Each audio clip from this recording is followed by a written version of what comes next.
If you're still spraying the water and dish soap solution on those inside corners to get a nice bead while you're caulking, you should probably reconsider, because you're doing more harm than good. Here's why. In fact, there's a much better and easier way to run a bead of silicone that I'm absolutely confident will turn you into a pro caulker on your first attempt. And best of all, make sure that your caulking job lasts and stands the test of time, instead of eventually leading to failure, peeling, and mold, which is what can happen when you use the soap and water method.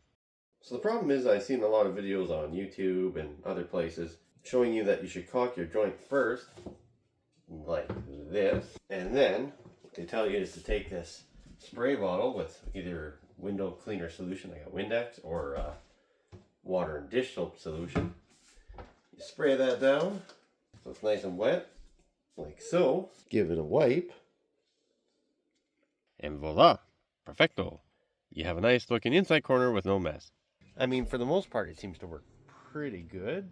And what's cool with this, when you wet this all down, is if you happen to get a little sloppy with your caulk, like I know some of you probably do, like that, the silicone, as you can see, is not sticking to the tile at all, which is amazing, because you know this stuff sticks to frickin' everything. Like, I can't do a job without getting stuff on my clothes or some other places that I probably shouldn't get it on. Magic, right? Wrong. There's a problem with this. It's garbage. I'll show you. When you spray down the area with that seemingly magical solution, not only is it keeping the silicone off the area you don't want it on, but it's keeping it off the area where you do want it to stick. Because if you were to zoom in on your silicone bead, it's not perfectly against the intended surfaces. In fact, you would notice there's little voids which lets the liquid solution in it. And after, when you tool a bead, it will push against a wet surface, never really allowing the caulking to properly stick, which then over time is prone to failure. And this is where you get that silicone lifting off and peeling with areas for mold to form. But now that I seemingly flipped the table on what seemed to be a decent solution to lay down a nice enough bead of caulk to keep your wife happy and the boys envious, what can you do? Because let's be honest, it is a bit of a skill to learn how to use one of these caulking guns properly and lay a nice bead down to get enough on there, but not too much that you're getting squeezed out all over the place and having it looking like a dirty sloppy caulk job. Or is there a way we can skip all that time and practice and repetition it takes to get good at something to do a really good job at it? Most people will go and put some caulk in here, and either they'll put not quite enough, like so, and then they'll try and wipe and tool that, and then that will be great, obviously. Or the other thing I see is they'll put a whole big glob of caulk in there and then take their finger and run it along.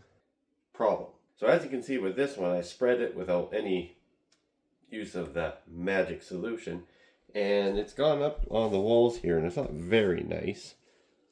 It wouldn't be quite as noticeable with a clear translucent caulking. It's really standing out with this black. So that's the problem with wiping it. You streak it like that. But what could we do to avoid that without spraying this damn stuff on there that's gonna supposedly wreck it? Here's what I would do. Well, step one is, first, clean the area to be caulked. Far too often this doesn't get done, and two things will happen.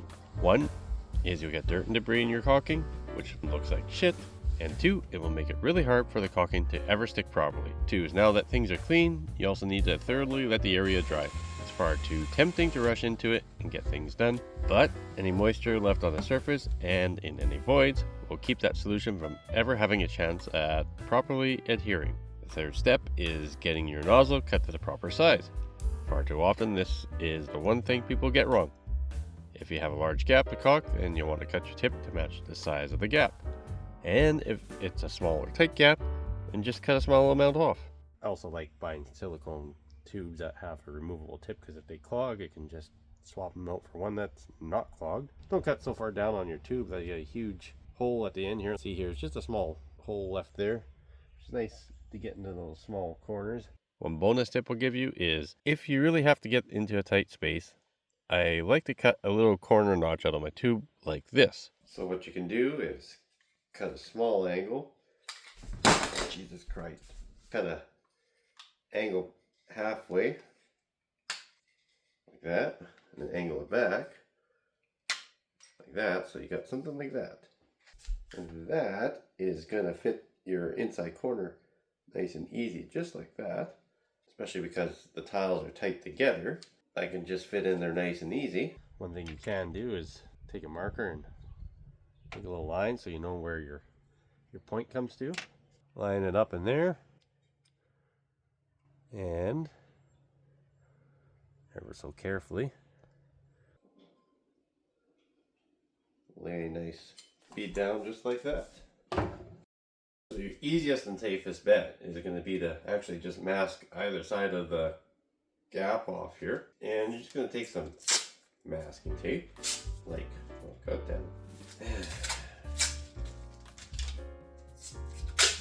Things I do. Masking tape, and just ever so carefully mask off on either side where you don't want your silicone to get on. Damn it, it's driving me nuts.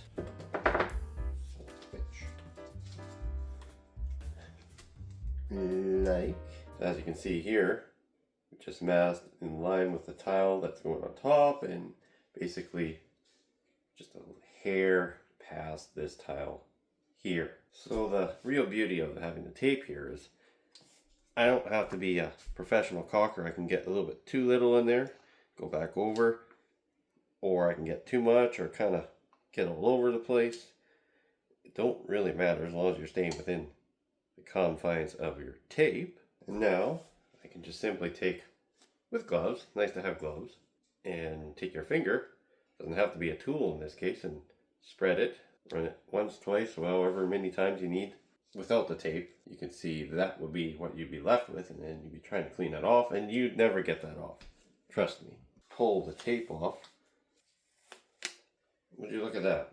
When I pull the tape off, lo and behold, I got a nice clean line. I don't have spread all over. There was no using this. I didn't spritz it out once. I just taped it off for comparison. That one had a nice bead. I spread it. I didn't use any of the window cleaner solution on it, but it's gone up the sides a bit. Had this been clear or transparent, you probably wouldn't notice it. And this one with the tape, would you look at that? Well, hopefully you found this little caulking trick handy, as I have over the years. And if you want some more handy tricks, just check out some of my other videos.